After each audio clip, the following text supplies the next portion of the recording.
ದಿನಪತ್ರಿಕೆಯಲ್ಲಿ ಪ್ರಕಟವಾಗಿರುವ ಶಿಕ್ಷಕರ ನೇಮಕಾತಿಯ ವಿಚಾರ. ನೀವೇನಾದ್ರೂ ಮೊದಲನೇ ಬಾರಿಗೆ ನಮ್ಮ ವಿಡಿಯೋನ ನೋಡ್ತಿದ್ರೆ ದಯವಿಟ್ಟು ನಮ್ಮ ಚಾನೆಲ್ನ ಸಬ್ಸ್ಕ್ರೈಬ್ ಮಾಡ್ಕೊಳ್ಳಿ. ಹಾಗೆ ಈ ವಿಡಿಯೋನ ಲೈಕ್ ಮಾಡಿ. ನೀವು ಹೆಚ್ಚು ಲೈಕ್ ಮಾಡಿದ ಹಾಗೆ ನಮಗೆ ಹೆಚ್ಚು ಪ್ರೋತ್ಸಾಹ ಸಿಗುತ್ತೆ ನಿಮಗೆ ಇನ್ಫಾರ್ಮೇಶನ್ ಕೊಡೋದಕ್ಕೆ. ಎಲ್ಲರಿಗೂ ಸುಸ್ವಾಗತ. SLC ಪರೀಕ್ಷಾ ಫಲಿತಾಂಶವನ್ನು ಘೋಷಿಸುವ ಸಂದರ್ಭದಲ್ಲಿ ಶಿಕ್ಷಣ ಸಚಿವರಾದಂತಹ ಶ್ರೀ ಮಧು ಬಂಗಾರಪ್ಪನವರು ಶೀಘ್ರವೇ 19,000 ಶಿಕ್ಷಕರ ನೇಮಕ ಮಾಡಿಕೊಳ್ಳುವುದಾಗಿ ತಿಳಿಸಿದ್ದು, ಆ ವಿಷಯವೇ ದಿನಪತ್ರಿಕೆಯಲ್ಲಿ ಪ್ರಕಟವಾಗಿರುತ್ತದೆ. ಅದರ ಜೊತೆಗೆ ಆ ದಿನ ಮಧ್ಯಾಹ್ನ KPCC ಕಚೇರಿಯಲ್ಲೂ ಸಹ ಇದನ್ನು ಪುನರುಚ್ಚರಿಸಿರುತ್ತಾರೆ. ಆ ಮಾಹಿತಿಯು ದಿನಪತ್ರಿಕೆಯಲ್ಲಿ ಪ್ರಕಟಿಸಿದ್ದಾರೆ. SSLC ಫಲಿತಾಂಶ ಘೋಷಣೆಯ ಪ್ರೆಸ್ ಮೀಟ್ನ ಆ ವಿಡಿಯೋವನ್ನು ನೀವು ನೋಡಿಲ್ಲದಿದ್ದರೆ ಡಿಸ್ಕ್ರಿಪ್ಷನ್ ಬಾಕ್ಸ್ನಲ್ಲಿ ಆ ಲಿಂಕನ್ನು ಕೊಟ್ಟಿದ್ದೀನಿ, ನೀವು ಅಲ್ಲೋಗಿ ವಿಡಿಯೋನ ನೋಡಬಹುದು.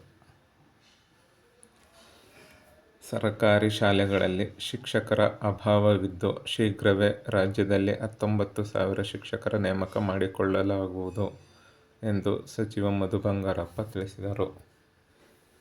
KPCC ಕಚೇರಿಯಲ್ಲಿ ಮಾತನಾಡಿ, ಸರ್ಕಾರಿ ಶಾಲೆಗಳಲ್ಲಿ ಕೆಲ ಮೂಲಸೌಕರ್ಯಗಳ ಅಭಾವವಿದ್ದು ಹಂತ ಹಂತವಾಗಿ ಇದನ್ನು ಬಗೆಹರಿಸಲಾಗುವುದು. ರಾಜ್ಯದಲ್ಲಿ ಒಳ ಮೀಸಲಾತಿ ಸಂಬಂಧ ನಿವೃತ್ತ ನ್ಯಾಯಮೂರ್ತಿ ನಾಗಮೋಹನ್ ದಾಸ್ ಸಮಿತಿಯು ವರದಿ ನೀಡಿದ ಬಳಿಕ 19,000 ಶಿಕ್ಷಕರ ನೇಮಕಾತಿ ಮಾಡಲಾಗುವುದು. ಕಲ್ಯಾಣ ಕರ್ನಾಟಕ ಭಾಗದ ಶಾಲೆಗಳಿಗೆ 5,000 ಶಿಕ್ಷಕರು, ಉಳಿದ ಭಾಗದಲ್ಲಿ 5,000 ಸೇರಿ ಒಟ್ಟು 10,000 ಶಿಕ್ಷಕರ ನೇಮಕಾತಿ ಮಾಡಿಕೊಳ್ಳುವುದಾಗಿ ಈಗಾಗಲೇ ಬಜೆಟ್ನಲ್ಲಿ ಮುಖ್ಯಮಂತ್ರಿಗಳು ಘೋಷಿಸಿದ್ದಾರೆ. ಇದರ ಜೊತೆಗೆ ಇನ್ನೂ 9 ಹುದ್ದೆಗಳು ಸೇರಿ 19,000 ಶಿಕ್ಷಕರ ನೇಮಕ ಮಾಡಿಕೊಳ್ಳುವ ಉದ್ದೇಶವಿದೆ ಎಂದು ಹೇಳಿದ್ದಾರೆ. ಇದಿಷ್ಟು ಶಿಕ್ಷಕರ ನೇಮಕಾತಿಗೆ ಸಂಬಂಧಪಟ್ಟಂತಹ ವಿಷಯ. ಇನ್ನುಳಿದದ್ದು ಶಿಕ್ಷಕರ ನೇಮಕಾತಿ ವಿಚಾರಕ್ಕೆ ಸಂಬಂಧಿಸದೇ ಇರೋದ್ರಿಂದ ಅದನ್ನು ಇಲ್ಲಿ ಹೇಳ್ತಾ ಇಲ್ಲ. ಇನ್ನು ಕೆಲವರು ಅತಿಥಿ ಶಿಕ್ಷಕರ ನೇಮಕಕ್ಕೆ ಸಂಬಂಧಿಸಿದಂತೆ ಯಾವ ಹಂತದಲ್ಲಿ ಪ್ರಕ್ರಿಯೆಗಳು ನಡೀತಾ ಇದೆ ಅಂತ ಕೇಳ್ತಾ ಇದ್ರು. ಅದಕ್ಕೆ ಸಂಬಂಧಿಸಿದಂತಹ ಒಂದು ವಿಚಾರ ಅದು ಸಹ ದಿನಪತ್ರಿಕೆಯಲ್ಲಿ ಪ್ರಕಟವಾಗಿರುವಂಥದ್ದು. ಅತಿಥಿ ಶಿಕ್ಷಕರ ನೇಮಕಕ್ಕೆ ಒತ್ತಾಯ. ಬೆಂಗಳೂರು: ಪ್ರಸಕ್ತ ಸಾಲಿನ ತರಗತಿಗಳು ಆರಂಭವಾಗುವ ಪೂರ್ವದಲ್ಲಿಯೇ 50,000ಕ್ಕೂ ಹೆಚ್ಚು ಅತಿಥಿ ಶಿಕ್ಷಕರನ್ನು ನೇಮಕ ಮಾಡಿಕೊಳ್ಳಬೇಕು ಎಂದು ಕರ್ನಾಟಕ ರಾಜ್ಯ ಪ್ರಾಥಮಿಕ ಶಾಲಾ ಶಿಕ್ಷಕರ ಸಂಘ ರಾಜ್ಯ ಸರ್ಕಾರವನ್ನು ಆಗ್ರಹಿಸಿದೆ.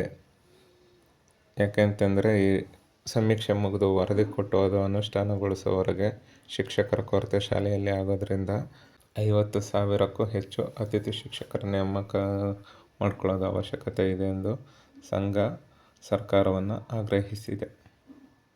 ಮೇ 29ರಿಂದ ಶಾಲೆಗಳು ಆರಂಭವಾಗಲಿವೆ.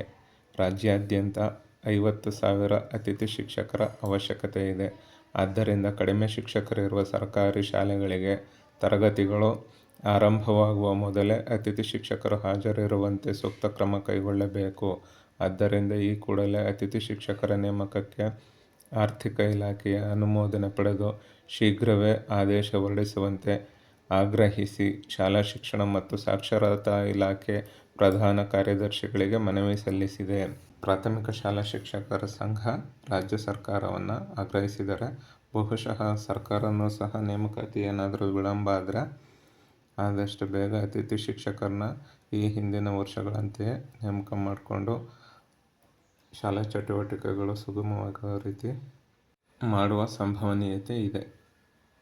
ಇದರ ಜೊತೆಗೆ 473 ಖಾಸಗಿ ಶಾಲೆಗೆ ಅನುಮತಿ ದೊರೆತಿದೆ ಅಂತ ದಿನಪತ್ರಿಕೆಯಲ್ಲಿ ವರದಿಯಾಗಿದೆ. 473 ಖಾಸಗಿ ಶಾಲೆಗಳಲ್ಲೂ ಶಿಕ್ಷಕರ ನೇಮಕಾತಿಯನ್ನು ಮಾಡಿಕೊಳ್ತಾರೆ. ಹೀಗಾಗಿ ಶಿಕ್ಷಕ ಆಕಾಂಕ್ಷಿಗಳು ನಿರಾಶರಾಗದೆ ಸರ್ಕಾರ ನೇಮಕಾತಿ ಮಾಡಿಕೊಳ್ಳುವವರೆಗೂ ಅನಿವಾರ್ಯವಾಗಿ ಕಾಯಲೇಬೇಕಾಗತ್ತೆ. ಇದಿಷ್ಟು ನೇಮಕಾತಿಗೆ ಸಂಬಂಧಪಟ್ಟಂತಹ ವಿಚಾರ.